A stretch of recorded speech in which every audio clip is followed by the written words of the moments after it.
And welcome everybody to another edition of Unexplained Cases Live. You've got Rick Garner, Darren Dedo, Maryam the Medium, and our special guest tonight. My goodness, it's been a long time coming. I've been interested in getting you on the show, Mr. Mike. How are you doing tonight, buddy? Doing pretty well. Thank you guys for having me on the show tonight. Appreciate it. Oh, Oh absolutely. I yeah. mean, we were just talking about, I think maybe, I don't know if it was, I came across you via TikTok. We were talking about that earlier, but you had just a phenomenal amount of these clips and these stories. And hmm I just wonder if that's maybe the first place I'd found you. But obviously, you've written a ton of books, and my goodness, you've got just a whole amount of paranormal investigation stories, cases that you've been exploring. That's what we'd love to get into. And hey, we'll turn that over to Mr. Dedo for all the fun and interrogation. Oh, All thank right. you, sir. All right, hey, Mike. Rick talked about it. You're an author. You're a guest lecturer. I mean, you're doing a lot of things. Paranormal investigator. Take us back to where it all began. Was there an incident or something that happened in your life that really got you intrigued about the paranormal? Yeah, well, there are a number of things that happened while I was growing up. The first significant paranormal experience that I had was when I was about 8 years old.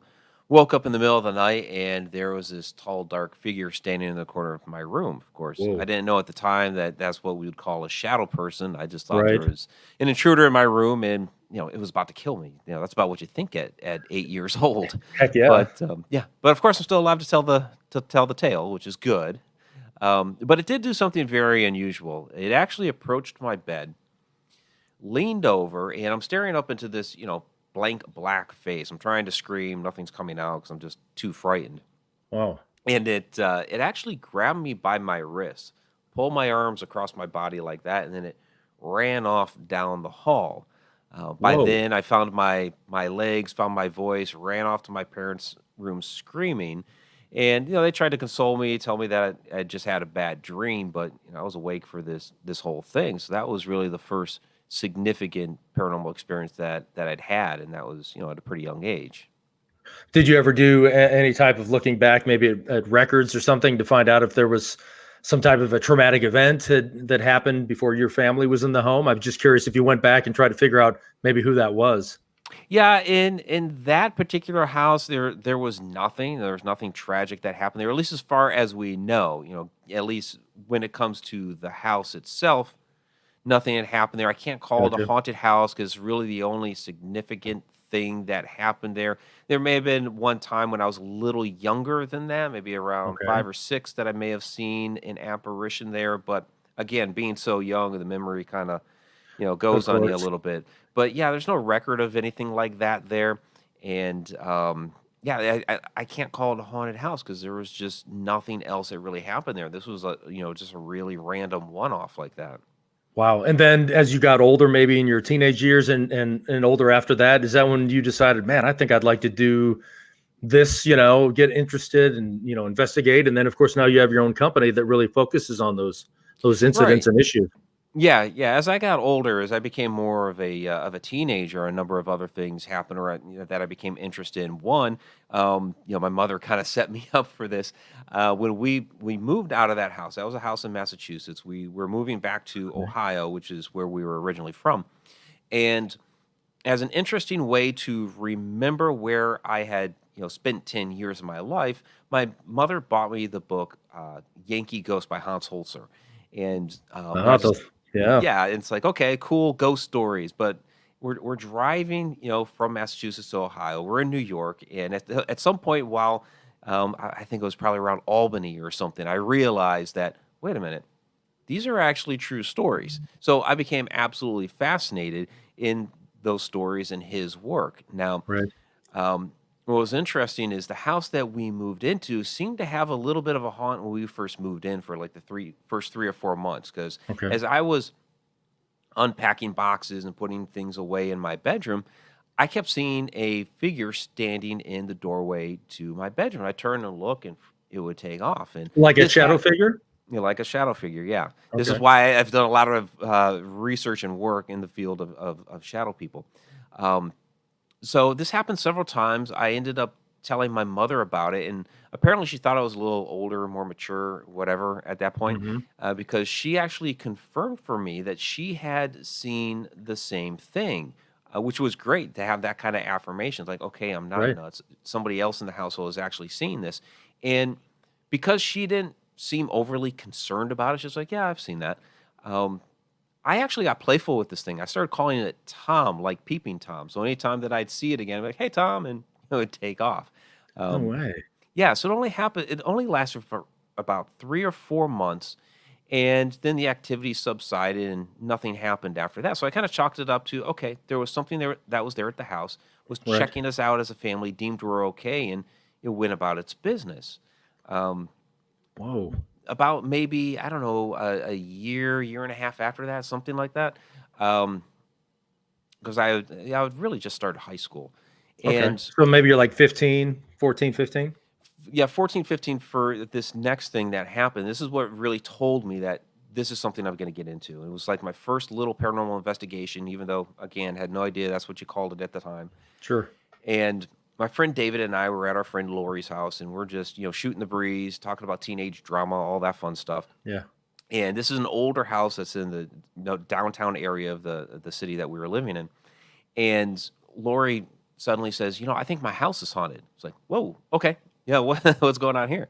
And so she starts telling us the stories of unusual things that are happening in the house, and Right. there's a old family cemetery in the backyard, and all these different things. And Ooh, um, spooky.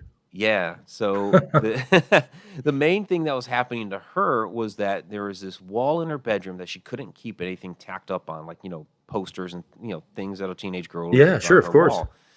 And so it would be like, maybe an hour, a day, a week, whatever it was, that she'd tack it up and it would fall down. So we're going to go up there, we're going to investigate. And so we're checking it out. We're in a room, we're looking at the wall, we're looking at the things she tries to tack up on there. And I didn't know this about my friend David at the time, but he was extremely, extremely sensitive. And what he ended up Oh, doing was he put his hand flat to the wall like that. And all of a sudden, he turned this bright, bright red and started sweating profusely. I'm looking at David like, oh my God, what's going on with my friend? I'd never wow. seen anything like this before. And so he starts going from like wall to wall in the house, seeing if there are any other hot spots like this wall. And Right. I'm just standing there like, dumbfounded and just absolutely fascinated. And that was the moment that I knew that I was going to be involved in this for the rest of my life, that this is something that's going to be absolutely interested in and keep going with. Wow. What I'm just curious, did David know that? I mean, that when he did that, or I didn't know if that was that moment he realized, man, I've got some kind of ability here. I don't think he knew that was going to happen to him, but he knew that Right. he had stuff going on with him because he confided in me later on that he had other things going on with him that he had seen. He had actually seen a little boy at my house before, Oh, wow. which actually I'd totally forgotten about until just recently here. It was like earlier this year or late last year that he and I finally reconnected, and the story that I just told you, I asked him, "Hey, do you remember when that happened?" He's like, "Oh yeah, yeah, I remember when that happened." And then he asked me, "Do you remember the little boy I saw at your house?"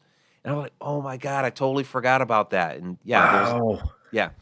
So I'm impressed. You've got a lot of cool stories. You've had a lot of cool experiences. I wish I thanks. could say that. Now you have been on a couple of national shows, Animal Planet's The Haunted and Bio Channel's My Ghost Story.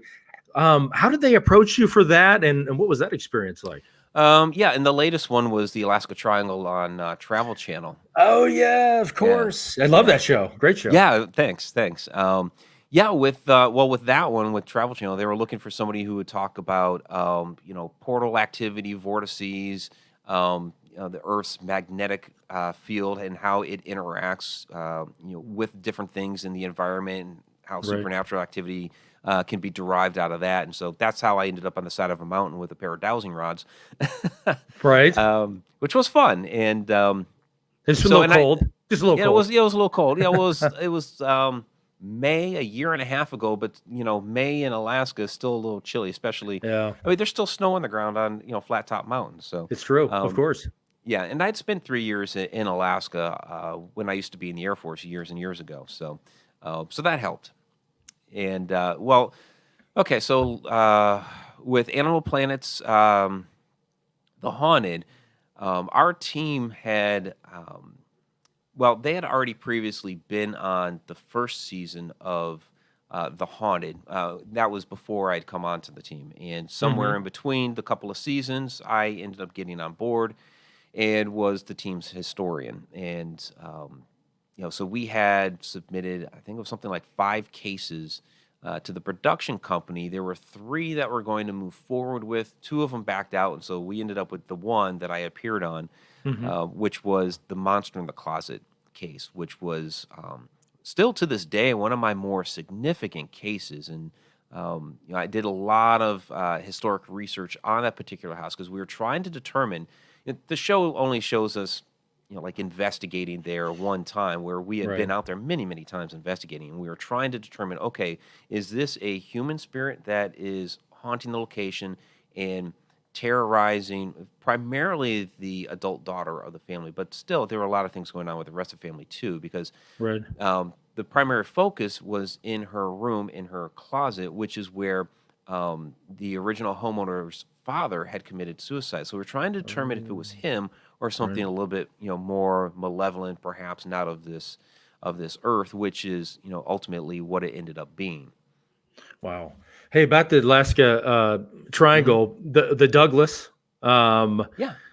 Famous case. What are your thoughts on that? I know we're going in a different lane there, but that story just fascinates me. To what happened to him?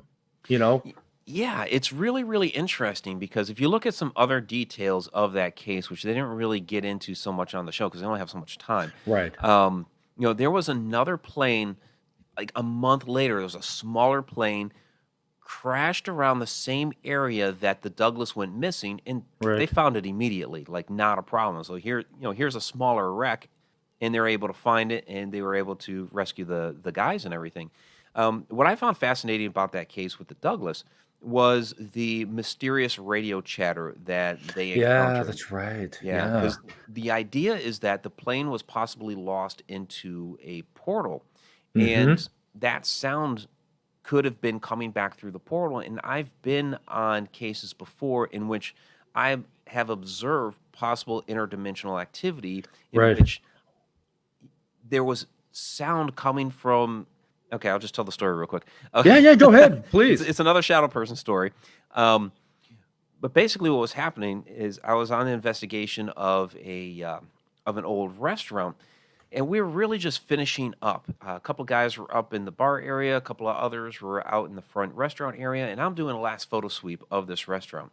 And as I'm going through the main doors of the kitchen, this shadow just darted right across the room, and Whoa. you heard the sound of a bang as it seemingly blew through the side door of this kitchen, was just a Whoa. flimsy little metal door that Right. waiters and waitresses would push through with large trays of food. And what's crazy is that that door didn't move, even though you heard the bang of that thing running into it. So I'm shouting out to the others, "Hey, did you guys hear that?" And they're like, "Yeah, yeah, yeah, we heard that." So I explained to them what happened, and then I started thinking, "Okay, they're messing with me." So Right. I started asking, "Did you guys throw something at the door?" "No, no, no, we didn't throw anything." So I actually walked through the door. I'm looking around on the ground. No, there's nothing here, and I'm just tapping on the door, just like hitting it with your finger. The thing's opening. It's that flimsy, and Right. so going back to that moment and thinking about, okay, what exactly happened here? I walked into that kitchen. It seemed like I scared whatever was in there because it took off. And, Right. I believe what happened was I was interacting with something that was in another dimension, another plane of existence. And Whoa. it took off through there. It saw me, it maybe saw me as a shadow, as a ghost, I don't know. But as it took off and it slammed through that door, perhaps on its plane of existence, that door opened wide and it went right out into the dining. I see it because I'm in a different dimension. However, sound travels on a different wavelength, a different frequency. And so that was able to traverse the dimensions and I was able to hear it. And so that takes me back to the Alaska Triangle with the missing Douglas, in that sound possibly coming through the portal, coming from Right. another dimension, that sound on a different wavelength. And we were able to hear it. That was crazy. Rick and I had something like that happen 20 years ago. We were at a haunted home in Mississippi, and we're all sitting in a room. It was dark. We had a camera rolling, and all of a sudden, it sounded like somebody was flipping over tables and furniture. Of course, turn on the Hmm. lights. Everything is perfectly fine. You know what I mean? I mean, we clearly heard somebody, so it might have been the same thing. I never really thought about it that way. I mean, of course, it's mysterious and unexplained like that. Well, now you've lived all over the country. You've lived in, obviously you're in Ohio now. You lived in Oklahoma. Tell me about your time in Oklahoma and where are some of the places you've investigated? Yeah, I really have lived all over the country. Spent a lot of years in Maryland as well. Yeah, Oklahoma. Yeah, I only spent 3 years there, but I was primarily based in the Oklahoma City area, town Mm-hmm. called Yukon. Did a lot of work at the Stone Line Inn in Guthrie. The case on Animal Planet was in Edmond, Oklahoma. We've hit the Tulsa area. Where else? Where'd you Went where'd you down to go? Fort Sill. Where'd you go in Tulsa? Just out of curiosity. I mean, Oh, I did Brady Theater, Kane's Ballroom. I don't know if you guys went to any of those places. Well, we were doing a lot of residential cases at that Oh, time. okay. I got So you. we were up there in Tulsa primarily for that, for a couple of residential cases. Okay. So what the Stone Lion Inn, what are your thoughts on that? I mean, it's got an interesting story about it. What kind of experiences have you had there? Yeah, Stone Line Inn is really interesting. It to me, it is my favorite haunted house. You just Oh, walk up cool. to it and you're looking at it, and you're like, yeah, that house is haunted. Right. It just has And that when you feel and look it to it. does. It really does. And when you walk in, it has that very, very creepy, cool ambiance. And you're hearing the creaks and the groans of the house. And it's like you're hearing footsteps and just, all of that stuff. Even like in the entrance hall, there's this old embalming table that's sitting out there, and this is from the old mortuary because it's been 8 years as a mortuary, Okay. um, which is really kind of crazy. But during the Depression, they leased out the house for that. Yeah, because they had that and then it became what, a boarding house after that? Yeah, it was a boarding house for a period of time, and yeah, so it has a lot of interesting history. Um, my investigations there, a lot of them were mild, but there was this one particular night where everything was just off the chain that night. And it started off where, I'm doing just a EMF sweep, Hmm. and I was in the library, and the library is not really a place that gets a lot of activity. We hadn't really experienced much there, but just walking by the fireplace and just, got a simple K2 meter in my hand. And all of a sudden, Sure. the thing spikes out to red, and I get this huge wave of energy that just overwhelms me. I almost pass out right in front of the fireplace. Like, whoa, what was that? My goodness. And that was just kind of like a prelude of things to come. As we actually started the investigation, we're walking through the main entrance hall of the house, and there's this bureau that's sitting there that blocks off these doors that go into an old parlor, which they've Hmm. converted now to, because it's a bed and breakfast. They've actually Right. converted that now to one of the rooms. They call it the parlor suite. And we notice with the bureau, one of the drawers is open, and we're like, okay, that's interesting. Don't really pay it any mind. Just kind of observe that it's open, and we walk back to the parlor suite, and we're not even like a minute into investigating back there, where all of a sudden we hear this bam, this slam come from the entrance hall. We run out there. Sure enough, that bureau drawer has been slammed shut. So Oh, wow. Johnny. Yeah, Johnny busts out his tri-field meter. I start snapping photographs, and I caught this fantastic white wisp between Johnny and the bureau. Of course, I Ah, didn't see that until later when I'm going through photos. Like, whoa, what's that? right. So, we're hanging out there for about 5-10 minutes, just kind of, doing our thing. And we end up deciding, you know what? That parlor suite was really kind of small and cramped. We're going to split up into two groups. So half the group's going to go back into the parlor suite, and I'm going to lead a team upstairs.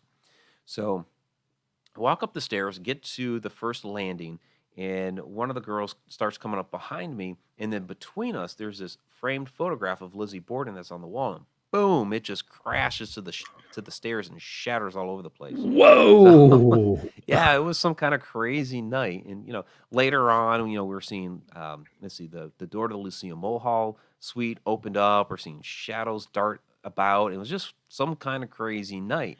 And like I said, other nights were pretty mild, but that night just everything was going on. Well, of course. There's the aforementioned Rick Garner, because that's going to be your remote view tonight with Maryam. Get you some answers to that. I'll send it over to you, sir. I pass the Of baton course. to you. Well, I appreciate that. So, we're talking with author Mike Ricksecker tonight and hearing just a bunch of fascinating stories. Cool stories. Yeah. You that you would have a treasure trove of them. But part of the storytelling of Unexplained Cases Live is a bit of a surprise that we have for our guests, until, of course, it's no longer a surprise because everybody knows what's about to happen. But we have another member of our show who we bring in at this time, and this would be Miss Angela Boley, our psychic artist. Hey, Angie. Hey, Angela. Hello. How are you today? Hello. I'm also from Ohio, by the way. I mean, Oh, fantastic. Originally Columbus, from okay. the Liverpool, Youngstown area. Okay. I'm in the Cleveland area, North Ridgeville. I'm Excellent. familiar with it. Okay. Excellent. Well, so Angela has this amazing ability to be able to paint spirits that are around individuals. So all she has to do is have a person's name and their city-state location, basically. And so she shared with me this, and I will let her explain. Whoa! What's up with Interesting. This is a first. this interesting picture here? What's up with this, Angela? Oh, this is your spirit guide, your spirit animal, and this is a gray fox. Now, the gray fox is native to Ohio. It's the only native fox we have. The gray fox is the only fox that can climb trees like a squirrel. It has a specially adapted dew claw on the rear legs that help it climb trees. It's rear facing so that it can climb trees like a squirrel. And this foxes are associated with shape-shifting, with traveling in between realms in mythology. So they're in that in-between times between dusk and dawn, and sort of with shape-shifting, but also he wants you to keep quiet about your plans for the future, kind of keep them close to your chest. And he wants you to explore those in-between times. Those are basically the in-dimensional realms, and he's there to teach you how to travel that and how to basically understand the whole traveling, the whole shape-shifting from one dimension to another. Like, these are how beings going back and forth, and he's here to teach you and to guide you in that explanation. So in this exploration, so make sure to meditate on gray fox, on their abilities and their gifts, their adaptations, and focus in that in your meditation. Just let him flow through you and inspire you in your career path and in your life choices, because he's a very powerful being that's here to help you. Wow. Oh, fantastic. Awesome. I love Hey, that's that. cool. Nice. That's definitely very cool. So there was our surprise. But now for a little bit of a round two for Angela will be, while we're remote viewing, she's also going to be receiving impressions from the site. And so we'll be bringing Angela back to see whom or who else she encounters there as well. Or what? Or what. There is always that. There's always the what. Well, thank you, Angela. So Angela, I'll put you back in the green room for now, but we'll hand it on over to Maryam now to see what's going on. And actually, I was thinking, Maryam, maybe for not just for Mike, but also for viewers would be, again, we've done this concept for a little bit, but how would you package into a nice elevator speech what exactly you are about to do? I always like turning that over to you. You just disappeared. Right? Remote viewing for dummies. Remote, we use the term remote viewing. Sometimes I actually can bring myself there. Sometimes I don't need to actually go there. I'm dealing with the spirits that are in that location specifically. Sometimes I'll reference like specific things in the home, like if I'm actually walking up the stairs. And sometimes I'm not. I don't need to actually be, bring my high consciousness there. So there is no such thing as like an elevator pitch. That's why I like to put it on Rick, because it's kind of hard to explain. But that would be what we're going to attempt tonight. So I want to ask you, Mike, why did you choose this location? I chose it because I've had a lot of Uh-oh. You there, Mike? See, it's already paranormal. See, the ghosts of the Stone Line Inn do not want to let us know Well, here, you want me to tell you a little bit about the house when Yeah, Rick tries to get Mike? Okay, Where is built this it. located? It's in Sorry. Guthrie, Oklahoma. It's about halfway Okay. between Tulsa and Oklahoma City. It was built in 1907 by, I think it's F.E. Houghton for his family.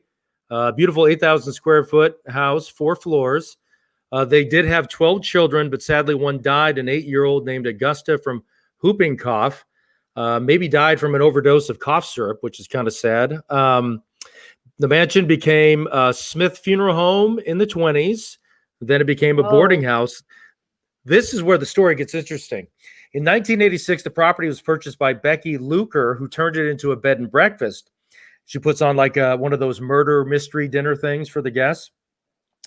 Back in 91, some residents accused Luker of witchcraft, devil worship, and satanic practices in the town's cemetery. That's because she takes guests to the cemetery to visit the grave of Oklahoma outlaw Elmer McCurdy for his murder mystery, or for her murder mystery weekends.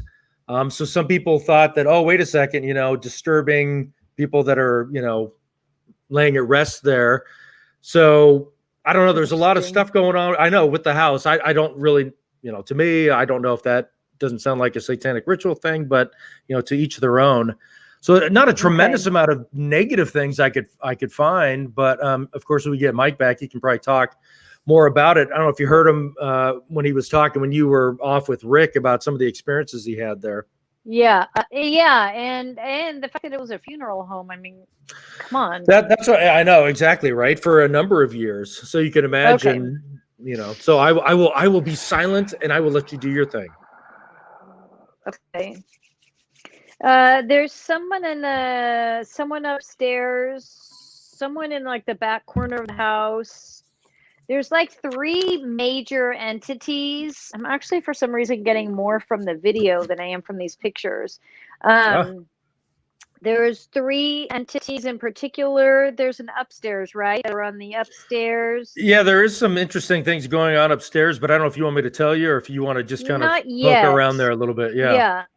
So, I don't know. I need to physically be there. Okay, so there's these beings upstairs. Like I see them in this window, male, but I do feel a child there, and this masculine energy is like he's pacing, he's worried, he's concerned. I almost feel like he was the owner when it was a funeral home. He played some role in maybe it could have been way before all of this. But he's worried and he's pacing and he's just really concerned about something in particular there. And it's got him almost stuck there. He's just stuck and unsure of what to do with himself. There was an incident, and this incident was so traumatizing for him that he chose to stay there. Maybe the father of a child that's there. Well, remember the Houghton family, they lost one of their children to whooping cough. I don't know if that's the dad, Mr. Houghton, or it's hard to say. He feels definitely he's a concerned adult, concerned father, maybe concerned over something. And the child, because it's a father and a child situation for sure. But his wife died too. Maybe his wife died before him. And so there was this, trauma with the loss of the child, like loss of the wife, and he's there. Now he's not bothering people though. He's not scaring people. He's not, reaching out and touching people. He's not doing any of those things. He's just there.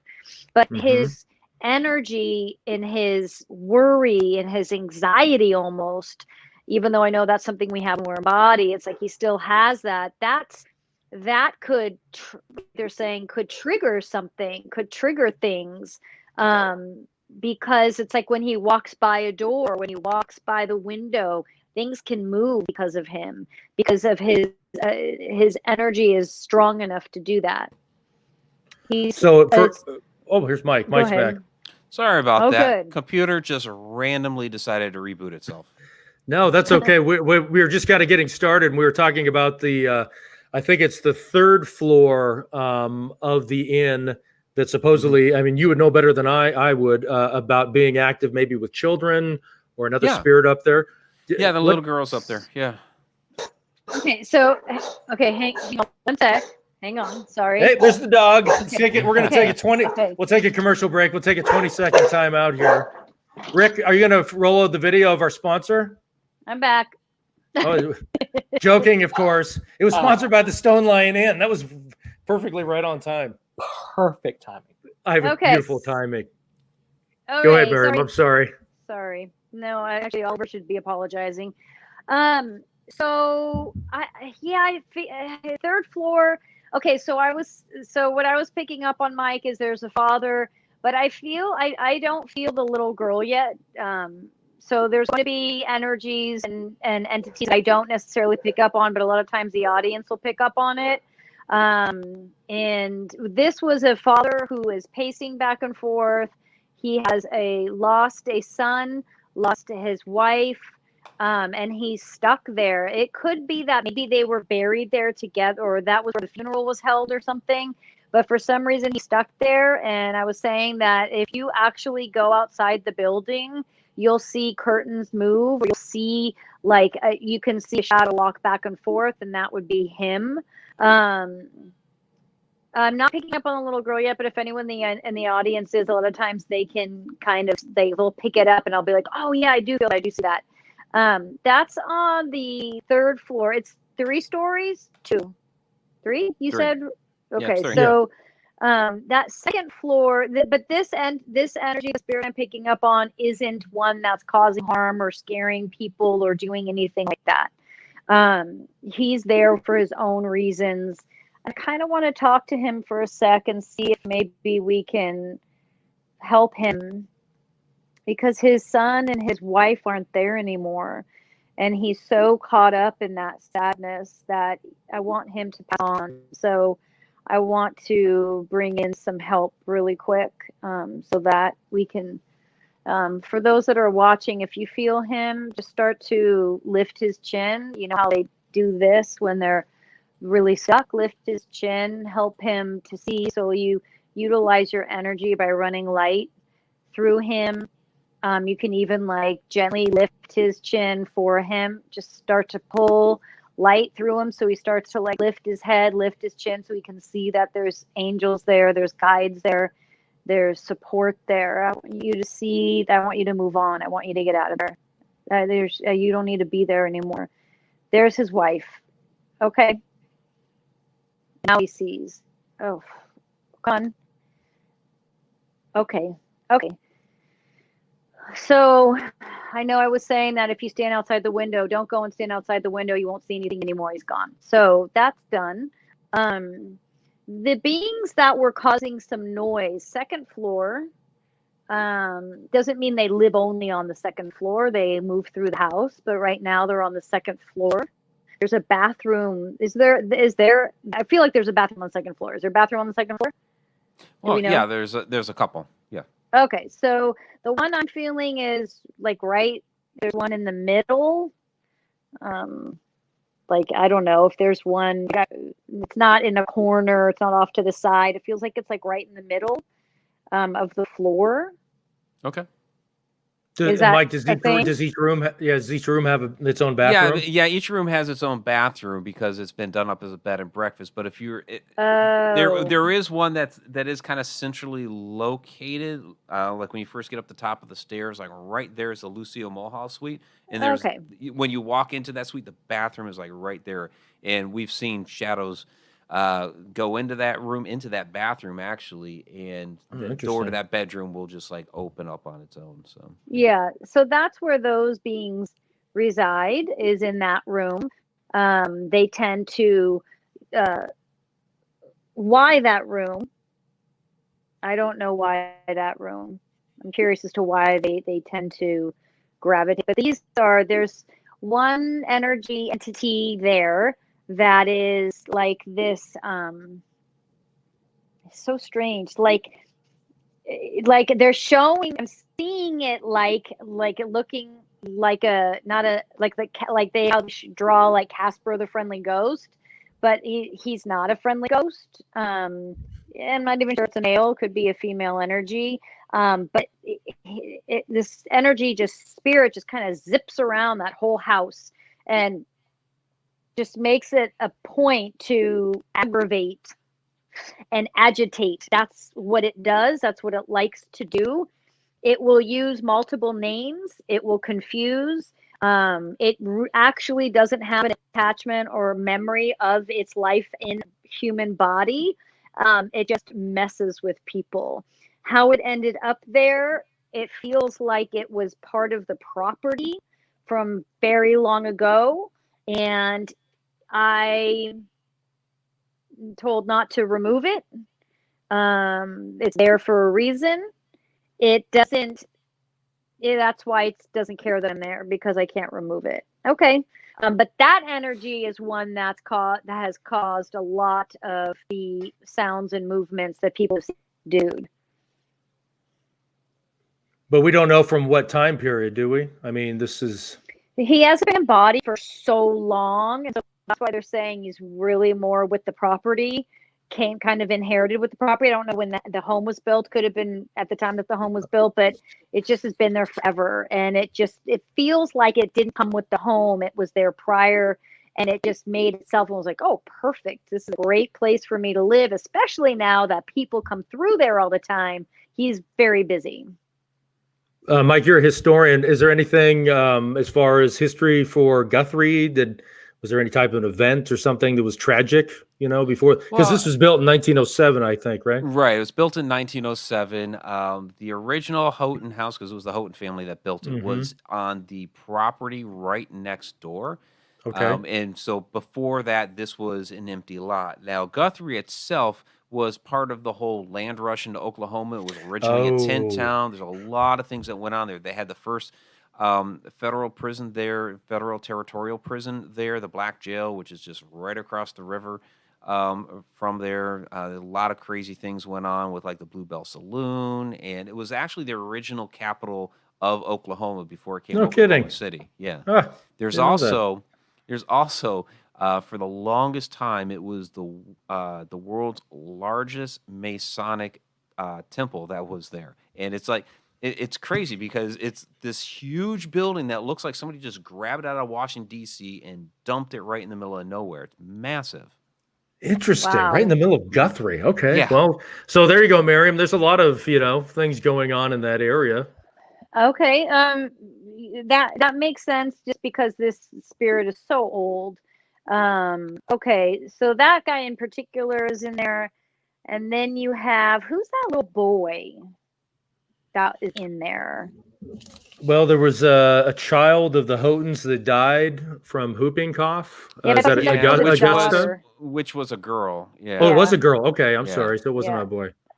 No, this is a boy. This is a boy who's there, 8 years old. Sitting there. Ooh, he's a little he's dark. That's what's creepier than just a ghost, but a little boy ghost. That's creepy. Like He's a Stephen dark. King novel type of thing. Yeah, he's just okay. I've never encountered such a dark child before. Okay, hold on. His eyes are red. Ooh. Okay, hold on. He caught me off guard. I wasn't expecting him to be that dark. He was the one holding that man there. Hold on. I need a second. I gotta call people in. Shit. Fuck. That's sorry, I said the F word. I've never seen something as close to I mean, we've dealt with, I want to say devil, not even demonic, someone that the devil just works right through. So even though it's a child, he's a child sitting in a chair. Okay. And his eyes are red, and he's just staring. Okay, hold on. I got to do some stuff here. Or I'm going to be dust.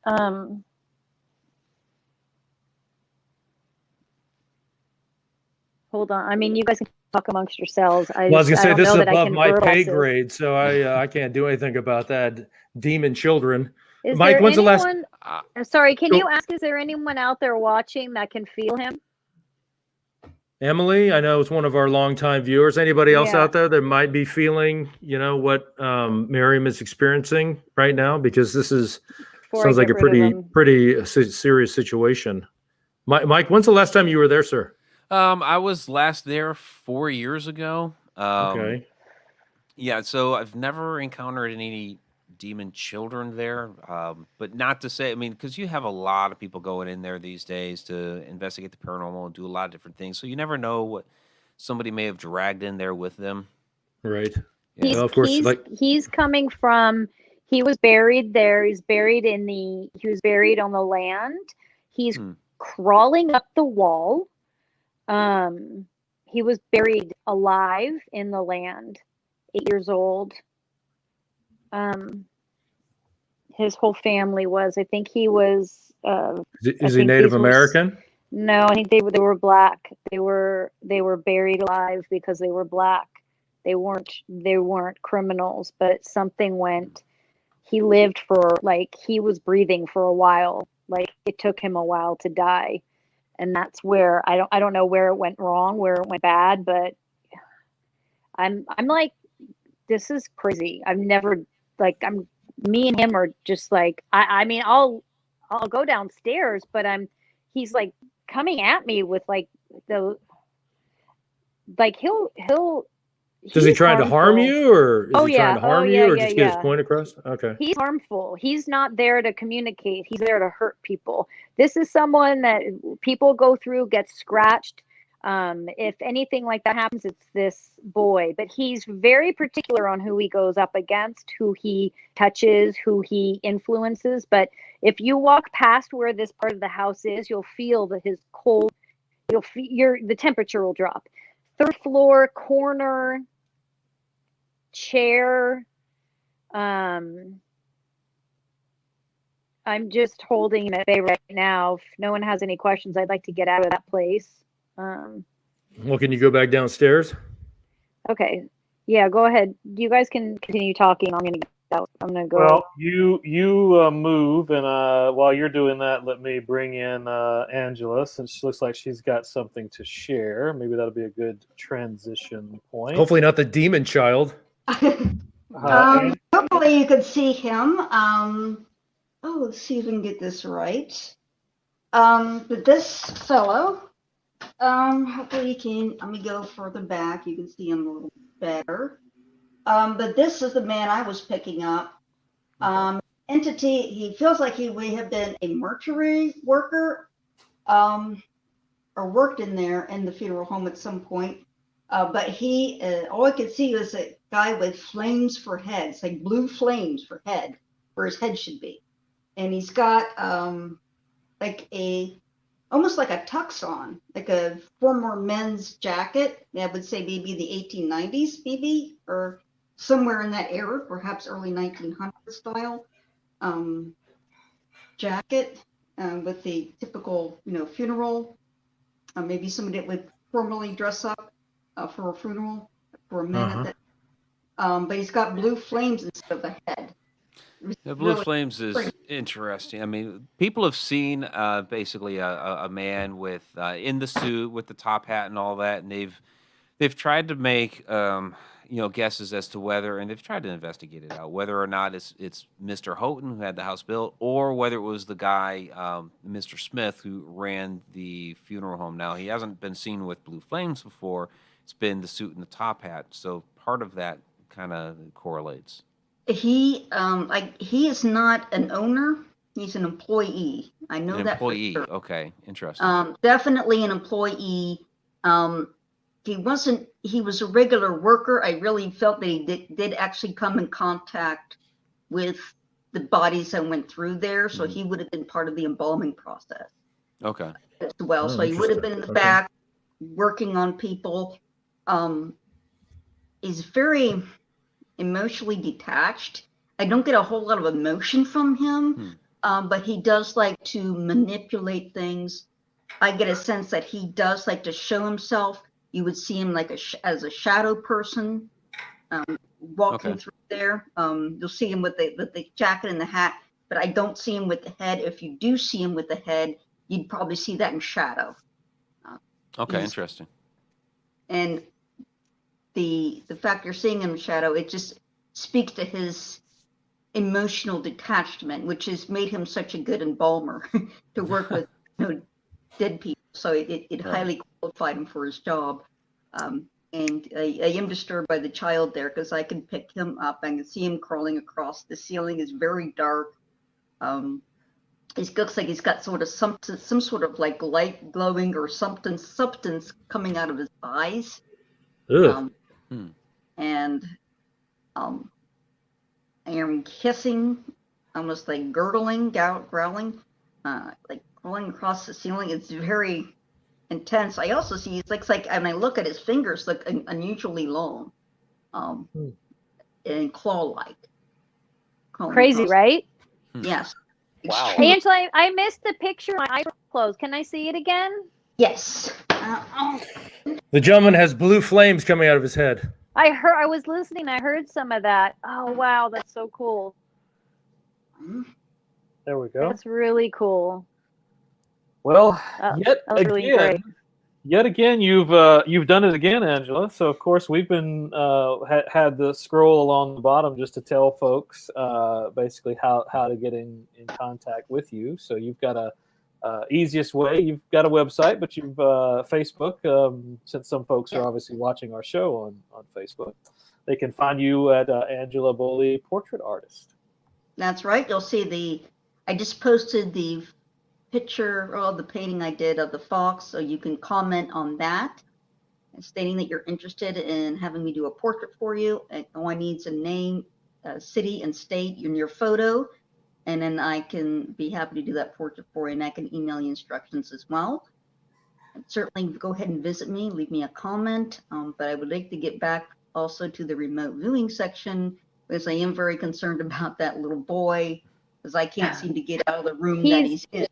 Yeah, so I've had my people wrapped him up so that I could exit.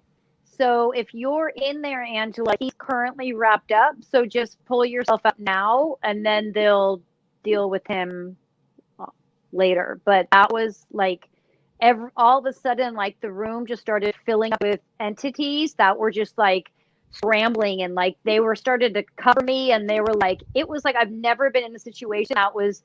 It was crazy. It felt like it's like when they go to cover. I mean, the only way, I'm not calling myself the president. It's the only way I can describe it. Like if there's a hit against the president and everyone kind of goes like this. That's why I got scared, because all of a sudden, I mean, I was handling it and I was fine, and all of a sudden, just all these beings swarmed in. I was like, that's when I went, oh, this is like bad. And if you're dropping an F-bomb, I know it's bad, because you never do that. I'm not intimidated, and that he didn't intimidate me until they came in, and that's when I knew something was really wrong. And my body started to go cold. My hand started to go cold. And so I just sat there and waited. Like, that's why I missed the whole thing. And they were wrapping him up like a spider web.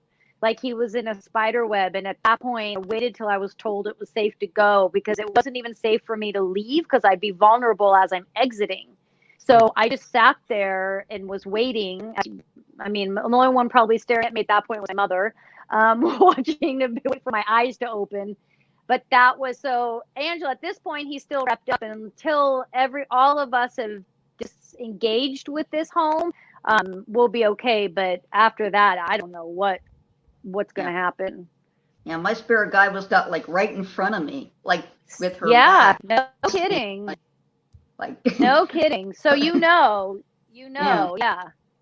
All right. Sorry, Rick. I know you got things to say. Oh, no worries. As always, Angela, thanks so much for being a part of that. And Oh, wait, can I say something really quick about Angela? Angela, you've been drawing a lot of animals, so you probably do animal for people that want to know their animal spirits. Like, you've been drawing so many animals lately. That would be a great one.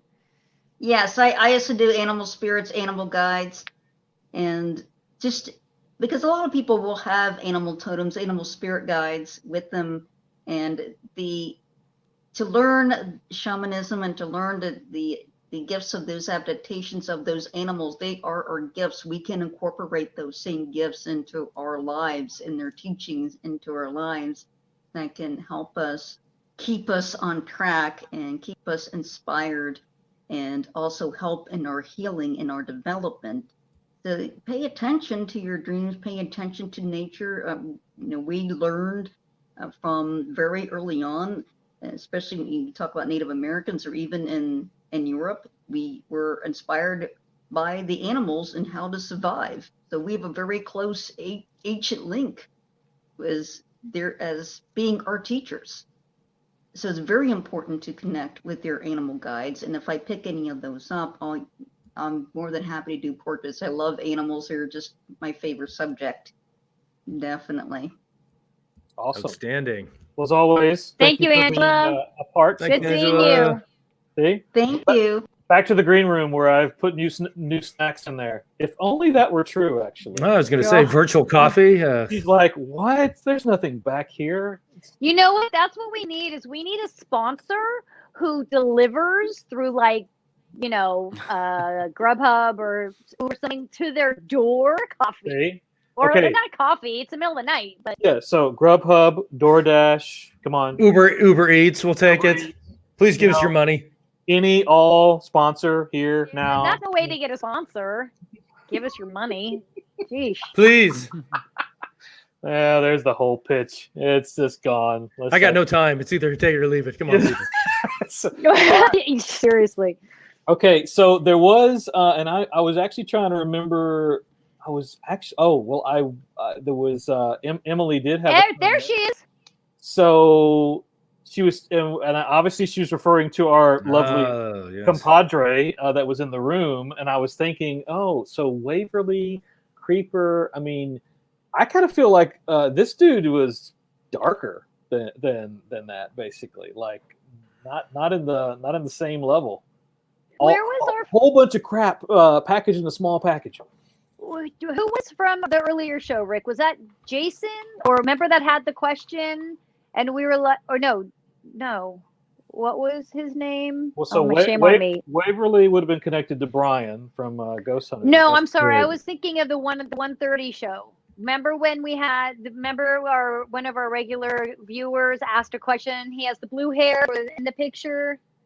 Remember what's his name? Jordan. That's who I was wondering if Jordan was here tonight. I have not seen. He would feel. I figured he wasn't, because when I said, does anyone out there feel him? I thought if Jordan's there, Jordan for sure would feel him, and I didn't hear anything, so I figured no. Anyway.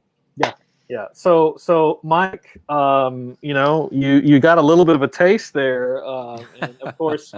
We have yet to have a remote viewing that's ever just been like subdued and just a cakewalk, and it's all flowers and rainbows and unicorns and potpourri. It's not to say that it's always dark. It's just always not what you expect. There's always more to the story, which as an author, I think you could completely appreciate the fact that. Oh yeah, there's always more to the story, right? Yeah. That just comes with investigating any location. There's a report of someone saying, it's like, oh, there's something else here. Oh, there's something else here. So, yeah. Yeah, you just keep digging and digging and digging. Eventually, you find out more and more details. So, and that's something that I really love about this field. To me, it's, you're unraveling the mystery. Very well said. Absolutely. Now, is there anything about this location we didn't cover, because it kind of felt like we kind of had to tuck and roll there? matter of fact, like that. So in case anyone noticed, basically, I asked about this before when Miriam's basically wiping this off, and it's like anytime there's a dark situation, it's like getting rid of the A spiritual shower. You did that twice, I think, if not 3 times. That's just how nasty that environment was there, I guess. Yeah, it seems to close the vortex of my travel. It's like, okay, now I'm done, I'm out. Like that's it. That's what it does. It closes that connection. Gotcha. I mean, it's not something you learn. It just happens. You know what I mean? Like that you're just told to do that. That's just the cool thing to do when you're psychic. Come on, I don't know. It's the hip thing the kids are doing nowadays. It's what the kids are doing. It's hip and happening.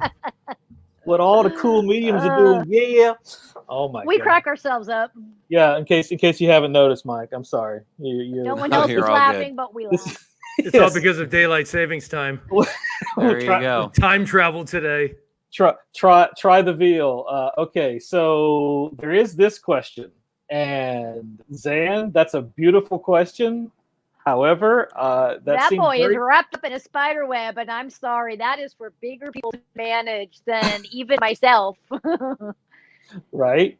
Are we talking like a shaman going on site, or I mean, what do you mean when you say something like that? No, I mean, here's the thing: is there were so many energies that entered that space. That boy is taken care of, like whatever that means. I was told to leave it alone. So all of the beings that I work with are light, and so if there is any type of connection that he needs to light, he now has it, just not through myself. But yeah, fair enough. So, okay, one last comment. Annette here, Antoinette is from Oklahoma. Never heard of any places that are haunted. I think I'd have to say that. There's a few. There's a few in every state. In fact, I think somebody wrote a book. There's about a whole it. book. Oh my gosh. There's a whole book of them right here. Ghosts and Legends of Oklahoma. There's actually a lot of haunted locations in Oklahoma. And where can they find that book? I mean, go to my website, MikeRicksecker.com, or you can find it out on Amazon. There's also, a lot of the libraries in Oklahoma and some different, stores and whatnot in the area that actually carry that. So and Ghosts of Maryland too, right? Ghosts of I have 11 books back here. So yeah, Ghosts of Maryland. The most recent is A Walk in the Shadows: Complete Guide to Shadow People that just came out this year. So awesome. Yeah, please feel free. Yeah, so very cool. MikeRicksecker.com, HauntedRoadMedia.com. Also check out, please, the Haunted Road Media YouTube channel, which has over 700 videos out there right now and covers a lot of these different subjects and locations. Cool. That's Awesome. fantastic. Cool. Mike, it's been an absolute pleasure having you on the show. Just to be able to share the stories, to go on the wild and crazy ride that these remote meet the devil. Devil child. It's kind What of a great Sunday night. Everything was going well until that. Seriously, I was so chill all day, and then that's caught me so off guard. I was like, what a mother, what? Come for the ghost, stay for the demon child. I mean, Right. you never know what you're going to get from our show. But Mike, we appreciate you so much for being here. Want to let everybody know this is actually our final show on Paranormal Warehouse. So if you've been watching us on that, do go over to Unexplained Cases, YouTube, Facebook, Maryam the Medium, Facebook, Pun TV. We're on simulcasting on other channels, but final one tonight. But everybody, we thank you so much for being here. Yeah, definitely. Appreciate you. Have a fantastic week.